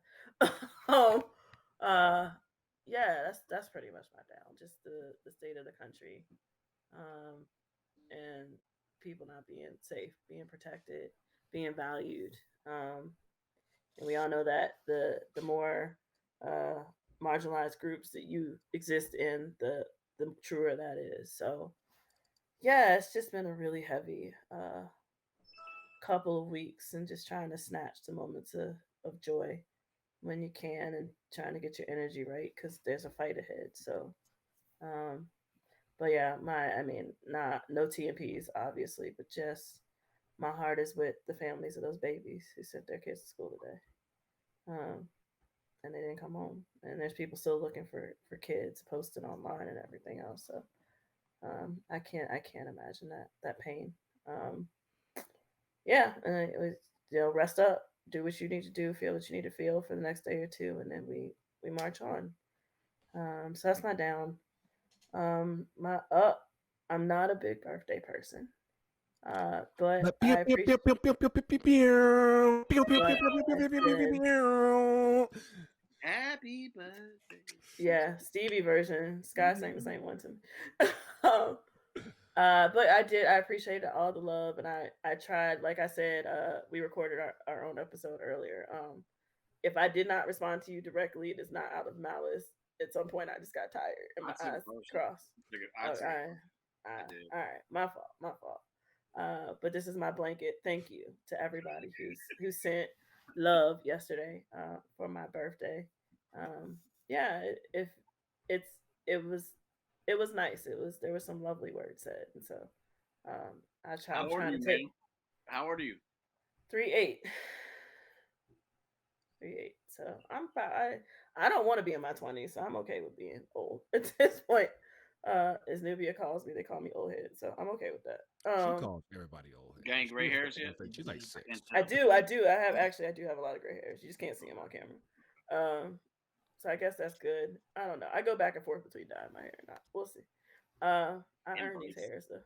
I earn these. Yeah, I earned them. You know what I mean? Exactly. Mostly these kids in my life, but yeah, yeah. But yeah, so it was just really nice. Sometimes you need that affirmation. I had a good Sunday with my longest friendship, and so we got to hang out. So that was nice. I got to be outside and all that fun stuff. And then my other up, because I'm holding down the pod today, this Sunday. If you do not know, Angel City and Gotham play each other for the first time in Los Angeles. And so Shea Butter FC will, in conjunction with the supporter groups from Angel City, as well as having Gotham fans stop by, we'll be having an East Coast, West Coast block party / tailgate on Christmas Tree Lane. So that's right outside of the Bank of California Stadium, where people typically hold pregame festivities. There's going to be food, drinks, games, prizes, limited merch, and there'll be art from other organizations. We have 2 DJs, DJ Adash, who's a Black woman, and DJ Rumskillet, who is a Latinx man. So we have DJs of color. We try to put our money where our mouth is in terms of both supporter groups and who we have coming to this event. And we will be doing live segments from the show. So different, some of the different things that we do, we'll be doing that there. There might be some karaoke, just saying. So yeah, we're coming to have a good time from about from 10 o'clock in the morning till 2 o'clock in the afternoon. So we're gonna party right up until it's time for everybody to start going into the stadium for the game.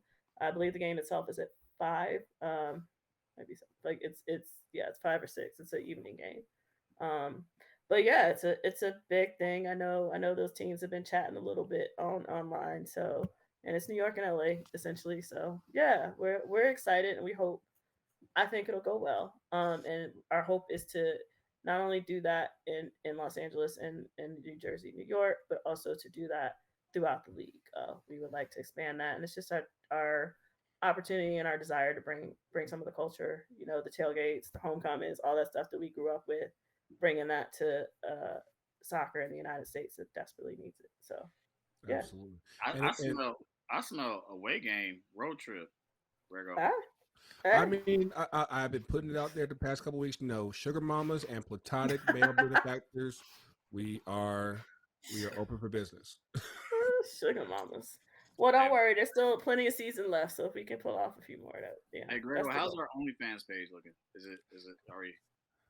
I mean, I ain't took that off just yet, but Oh my we god, doing all My right. feet bro. pics ain't been popping, so I mean, Oh my gosh. Oh, but yes, if you are out there in the LA area, definitely check out this game. I'm not sure if it's sold out yet, but at least at the very least, check out. It's not quite sold out yet. Definitely. I mean, they got 15,000 season ticket holders, so it's always going to be popping on a Sunday night. It's a holiday weekend too, so I imagine it'll be pretty bad. Definitely, yeah. And for everybody out there, yes, be safe this weekend with the holiday and everything, especially with everything that just happened. So yes, be safe. Please, yeah. Emphasize that. But again, Sugar Mama, hottest. I'm good. I'm done. Thank you for your time. But yeah, come out if you're in LA, please. Will it let me? Hang on. I just want to switch the camera view. What in the world is going on? There. See, it's still in a lot right now. But yeah. All right. Where's our intern? I know, right? He ghosted us today. All right. Can I just pull this over and get Devin over? You for had whatever it. It's not showing up on my end, but I don't know. Oh. Yeah, but Devin, while I get that straight, y'all, you keep going. You keep going. yeah, to go, to follow up on the down, of course, the tragedy that definitely took place today. As we all talked about at the beginning, as a parent, it's definitely a very frustrating. It's definitely a very helpless feeling to have a child and not know if you were going to see them after you send them after you send them to school, if they're going to make it back. As I mentioned before, my son was Sandy Hook happened a couple months before my son was actually born, and just to feel those same feelings again has been very frustrating. And I saw a stat earlier as well, on just like the school shootings by country. I think every other country in the entire world had single digit school shootings. I think the next closest country, I don't have it right in front of me, but I think the next closest country was Mexico with maybe 8.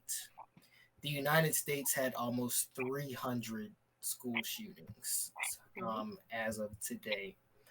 So what's going to change? What's it going to take? Why is this not enough to want to make a difference? If we can't protect our children of all people, what is the point? I just want my son to come home from school and be safe in the one place where where I can't be with him. So that's definitely my down. A pretty big down. I really, outside of something new every single week, it seems like. So as we've all mentioned, please protect your peace. These are crazy times that we are living in. And let's get into some ups. The first up, I don't know if anybody saw this, but there's a versus going on this Thursday. UGK versus 8-Ball MJG. That is going to be so live. Oh yeah. I'm so excited about it. I can't wait. I've grown up. I'm from Baltimore, if you guys don't know, but I've grown up on both of them. Get heavy rotation to this day, and I can't wait. And I'm excited for it. I'm going to be front and center this Thursday, May 26th. And also another up. Speaking of Angel City, it was also announced today that they will be holding a game August 10th, against my favorite Liga MX Femenil team, Tigres.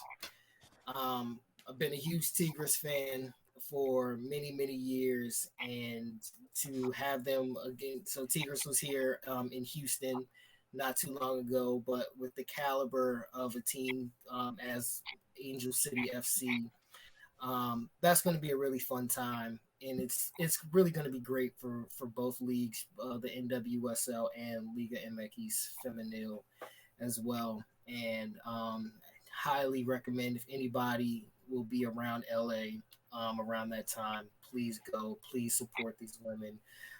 These are some of the best women in both leagues, and it's really going to be a good time. So I'm really excited about that. I was really excited to see that. Unfortunately, I can't make it out for that due to my own team's obligations, but I think it's going to be a good time. Gotta hit the return leg in Monterrey next year. Indeed, in 2023. Yeah, it's gonna be nice. All right. Cool. Wise man, what you got? All right. Y'all know me if y'all been listening to the pod. I try to stay away from the negative, but we obviously have stressed the negative that is a down for us all this current recording. So that goes without stating, but I will also state that on top of that, I think that is something that, I want to make sure that us as adults and parents and loved ones and everything, to hug your child, whether it's your nephew, niece, cousin, all that stuff or whatever. Just recently, as many of y'all know, I wear the hat of working with soccer in the streets as well. And a couple weeks ago, we did a Legends Cup, which was to honor the kids that have passed away in our program. One being Sequoia Turner, who was gunned down during the summer of 2020 after Rashard Brooks was murdered at the parking lot of Wendy's off of University Ave here in Atlanta, Georgia. And that same following weekend, Sequoia Turner, who was a kid in our program at the age of 8, was gunned down. And so, we obviously needed to look at gun violence in a multitude of ways of how we address the issue. And so it brought up a lot of issues for me because we literally just celebrated the lives of those kids who have passed away in our program, whether it be gun violence or other reasons and everything. And, the reason why we put that tournament on was to recognize that no parent should have to outlive their child. No parent should have to do that. I mean, that's that's not an American dream. That's just a human dream. You know what I'm saying? So, for this to be a common occurrence due to, the legislation that is doing a horrible job on gun laws, or legislation that is not providing adequate health care for people of distress situations or color or lack of access or any numerous ways, our government is failing us in a myriad of ways, and it's almost at a laughable state right now. And so I just gotta reiterate that. So that's the heavy part of my down. Now I do have a lighthearted down, and y'all can laugh at this or whatever. But this past Friday, as I was scrolling on 285 with my car and vehicle or whatever. Oh, wow. The randomness of something hitting my windshield, not my windshield, my driver's side window, and shattered that shit. Like, pop. And it was random as hell. And it just is like, okay, this is going to be my weekend. All right, I'm going to deal with this randomness. While I was on the phone with my insurance company dealing with an issue that dated from last summer. And I was like, By the way, Yeah, no, I'm not even lying. I was on the phone with her and I was like, "Hey, I know this is going to sound crazy, but as we're talking about something that happened last summer, something just happened, and I need to file another claim." like in real time, it's happening right now. And she was like, "You're joking." I was like, "No, I'm not. My whole driver's side window is completely shattered. And I have no idea how it happened. It might have been rock. It might have been might have said F you, Tony. I don't like you or something. I don't know. But either way, My day sucks. I am that bootleg driver right now with the shower curtain taped to my window. Not the trash bag. It's not trash bag. It's the shower curtain because I gotta see out of it. I got a clear shower curtain. You got the liner. And Oh, man. green, I have green tape around it. So if y'all see me around Atlanta, if y'all see someone with a green tape shower curtain, that's me. No, Y'all you just throw the deuces. Just throw the deuces. You know Oh, what I'm saying? wow. So that's my lighthearted down. But the up, and it's kind. There's two ups for this. The one up is that, even dealing with what we just talked about with the down, it's crazy that how if you believe in higher powers, the Matrix, or whatever it is that you subscribe to, for some reason, my daughter, she's about to go to second grade and she's getting to a high level of reading. Like I gotta be careful now because she's reading my text messages now. So it's like, Oh no. so y'all, I'm just letting y'all know when y'all text me and stuff like that. Hey, Memphis can read that, y'all. So just know that. Tell us grown folk business. Exactly. But she texted me from her iPad after I dropped her off tonight. She had soccer tryouts and everything like that. And she texted me just simply, "I love you, Dad." Aww. And after today's events and everything like that, that hit home hard. You know what I'm saying? And so, again, I say that for all y'all, love your loved ones, give them a hug. Life is so fragile. And it's not even just because of a school shooting that I'm saying this. I'm stating it for whether if you have some family members that might be dealing with some healthcare issues and this and that, whatever, make sure to give them an extra hug. So that's kind of like a down and an up at the same time. There's people who love you that you probably don't realize that are thinking about you. So just to recognize that. And the other up is I'm gonna put a shout out, or not even a shout out, but I should say this just a keep this on your radar type of thing. June 22nd, people. I want everybody. I want Sills. If you can come, if you're gonna be in town, if you come back today or something like that, June 22nd, we're opening up our 5th station soccer location on the Kensington Station Soccer for MARTA. It's going to be a big event. We have several big partners involved. We're going to have some Atlanta United players there and everything like that. We got big wigs there. Amazon's going to be there. Riggedy Row is going to be there. After Bambaataa Zulu Nation. Bambaataa is going to be there. I think China said they're going to send some PlayStations and all that stuff. You know what I'm saying? So, yes, please get the file because I still need one. But seriously though, it's gonna be a big day.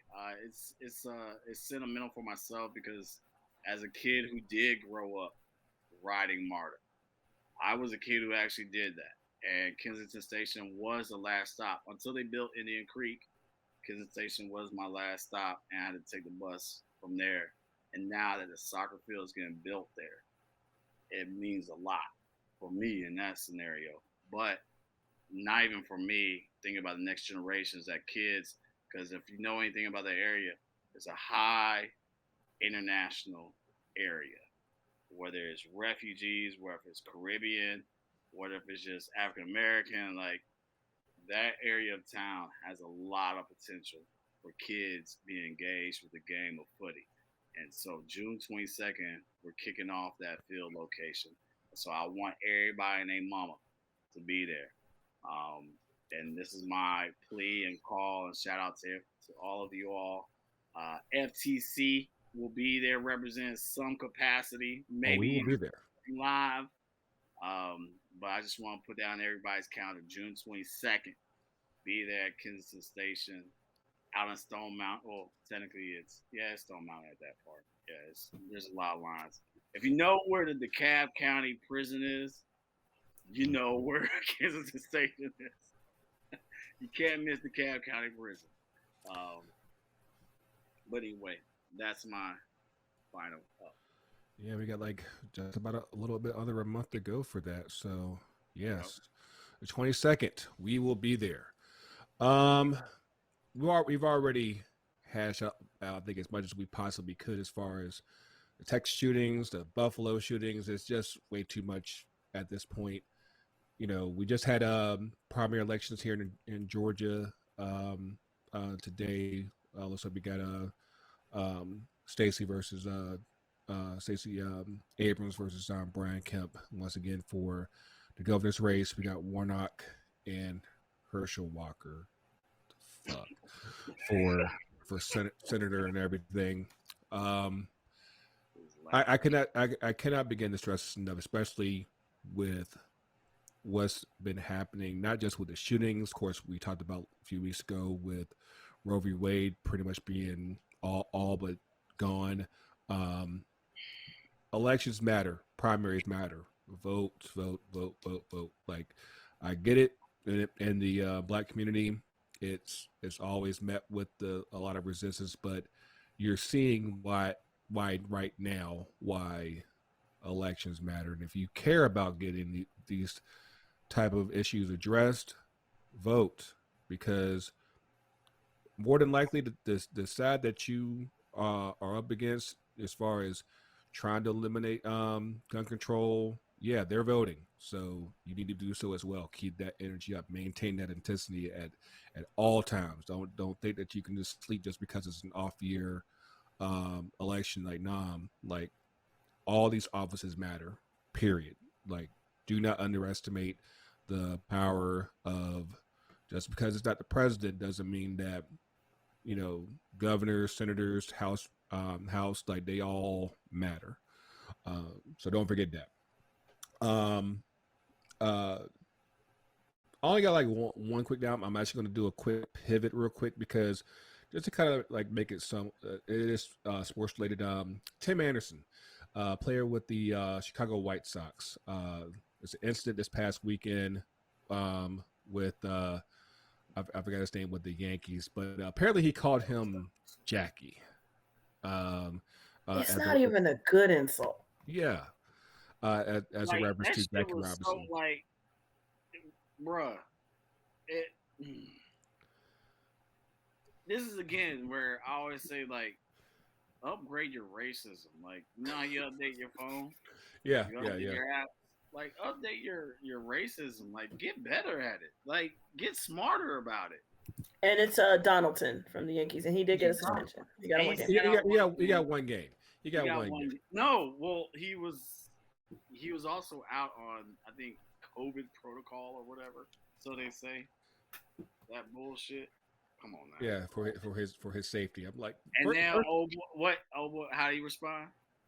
3-1 Homer. Yep. Like racist. Hey, if y'all don't know, because I know baseball has been steadily falling out of favor with black people. But if there's one player to follow as far as a black player, Tim Anderson is that guy. He is 80s, 90s black baseball reincarnated, and I love that. Yeah, he is absolutely that dude. Like, yeah, like I don't watch a whole lot of baseball anymore, but yeah, if I know something with him's going on, I am absolutely watching it. Like he is an absolute phenom. Him and Mookie, yeah, that's absolutely. Like they were it for me. I don't really don't have a lot of ups. I mean, I actually am looking forward to the Champions League Final this weekend because I mean, I think we mentioned a few weeks ago you had Barcelona and Lyon in Turin, beautiful setting, and now you have we were the absolute giants of men's football. Liverpool and Real Madrid playing in Paris at the Stade de France, 80,000 people. It's going to be an absolute scene. Like I'm like just for the atmosphere alone, I'm actually looking forward to that matchup. And again, you're talking about one of the best teams in England with the best team in Spain this year, and they both have had incredible runs, both domestically as well as in Europe. So this should be a really good game. So I'm looking forward to that. Hopefully you guys are as well. And then last but not least, my other up is that this Friday, Obi-Wan, Disney Plus. I am absolutely ready for this. You have no idea how ready I am for this, because you got Ewan McGregor coming back as Obi-Wan. You've got Hayden Christensen coming back as Vader. Like this, and then I think one of the Empire villains is actually from Baltimore, if I'm not mistaken. Moses, I can't think of her last name, but yes, I think she's from Baltimore. But yeah, Are you like surprised that someone from the Empire has come from Baltimore? I mean, like, First of all, it's Boomer. yeah, are we that is true. surprised? That is true. Baltimore. And I desperately want there to be a reason for there to be ooh sounds being made. And You know, have y'all been watching? What's the show? Are we on the city? Yes. Yeah. Y'all been watching it? Yeah. I actually haven't had a chance to get to it yet. I know you sick of me picking up Baltimore accents, man. So I watched. I have was a blown, like I was like, yo, he was on the wire. yeah. He's not It's like a whole wire reunion. Like it's kind he's of a cop. Why That's is he a right. cop now? Like Okay.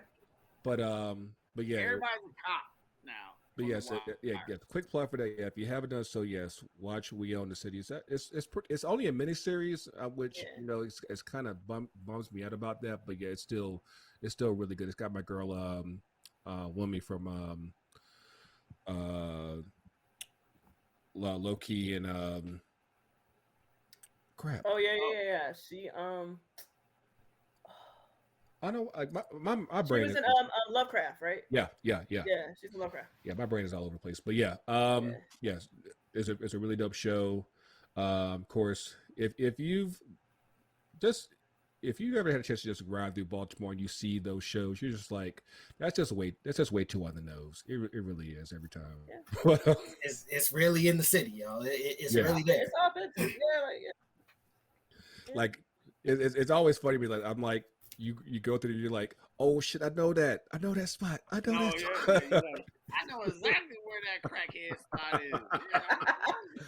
Oh man. Oh man. I pray nobody ever does that in Richmond, Lord. All right. And I'm not prepared. even though the season finished up winning time, make sure you go watch that, because it finished up just That was right. one of my favorite shows that's been out. Season 2, they got renewed, so yeah, go check. It did get renewed. Yeah. Yeah, Oh yeah. Jerry West couldn't stop Jerry that. West didn't shit a brick on that. Was he really trying to sue or something? Yes. Sir. How you gonna sue I mean, about like, honestly, How you like gonna sue about all these consider like none of those guys were that crazy about what was put out there. Like, so just imagine, Magic won't feel it either. just like Although, what's his name? Crackhead on the team. Spencer Haywood. Yeah, I saw an article where he was like, that shit was a little bit right about me. It's right about all of them. The timeline is like it's pretty. It's just about accurate with him, because like I think he played like a game or two in the finals, and then like he relapsed. No, he was on that shit. He was on that booger sugar. But yeah, Obi-Wan. Yeah, this weekend. I can't wait for that. And then one last thing. The boss of all bosses, Ty Billions, is actually going to be in town this weekend.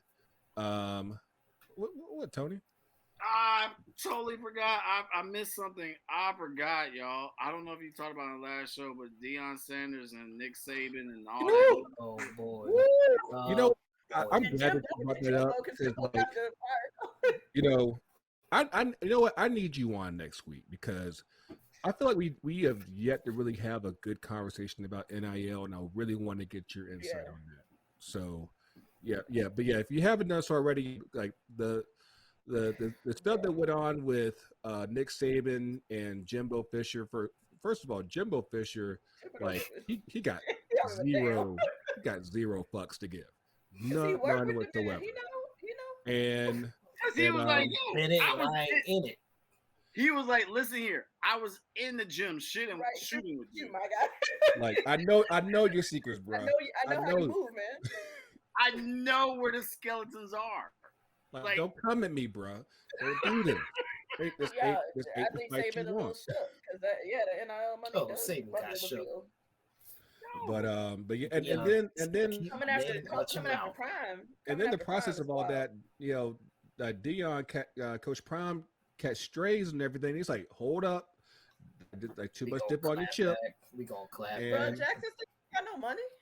And what? Because that's the whole thing. You're going to Jackson State, like you are Alabama. That's the most random of strays to just shoot. Like you didn't mention like Kent State or NC State. You said you wanted to mention Jackson State. Wow. You went at an HBCU who gets what, a 20th of the budget you get, like. Yeah. Nothing about that makes 20th is generous. Like, yeah. Right. It's not even, right? Like they can't financially compete with you.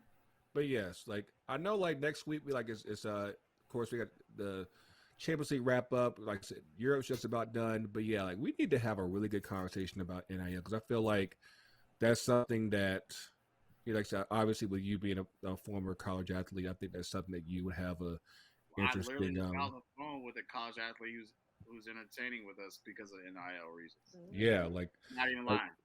That's she's doing stuff because of community service to get her NIL release because of that. So yeah, like that's something I think we need to go into a bit more detail. But yeah, don't comment DeYoung, especially like I said, he knows the game. Like don't set yourself up. He got the bag from them. He got the bag literally. He knows it. Did you freeze? She froze. Damn. We got the bag too. I know, right? Hope I don't know like how long it's gonna take for Silves to unfreeze, but yeah, while we wait on that, of course, the PW. Oh, there we go. You froze the whole time, right? Like what were you saying? Now you're on mute. It's coming. It's coming. It's working itself out. Lord bless her heart. She's trying. Y'all. I know that Eastern Washington internet. I'm trying to tell you, man. But yeah, while Silves get that stuff together, like I said, as far as next week goes, like I said, got the Euro wrapping up, MLS. Like I said, we'll see where we're at with that.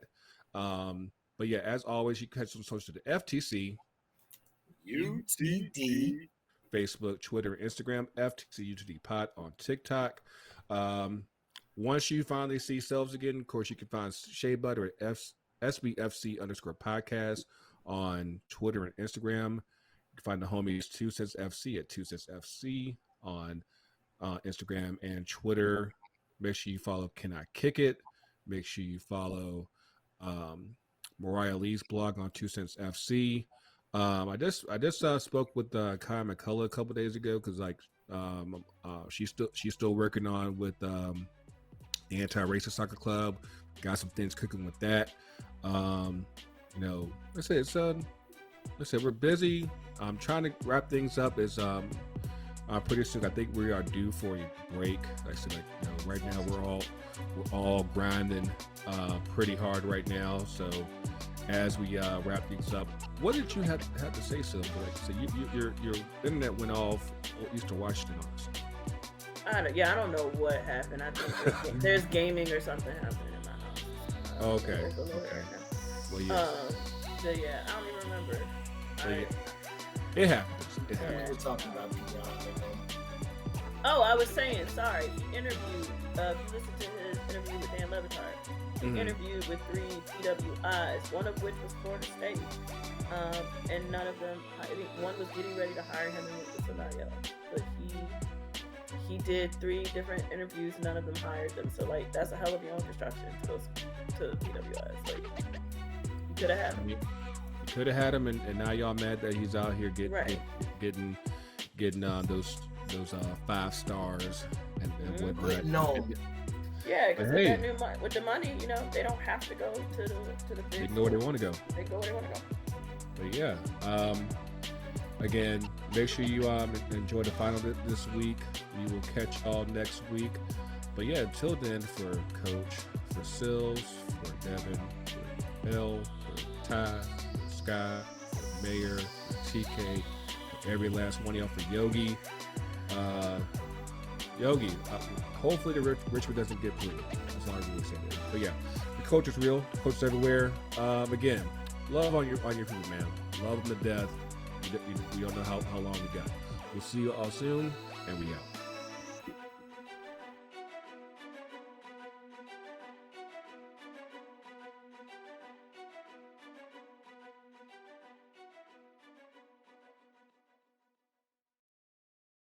FTC UTD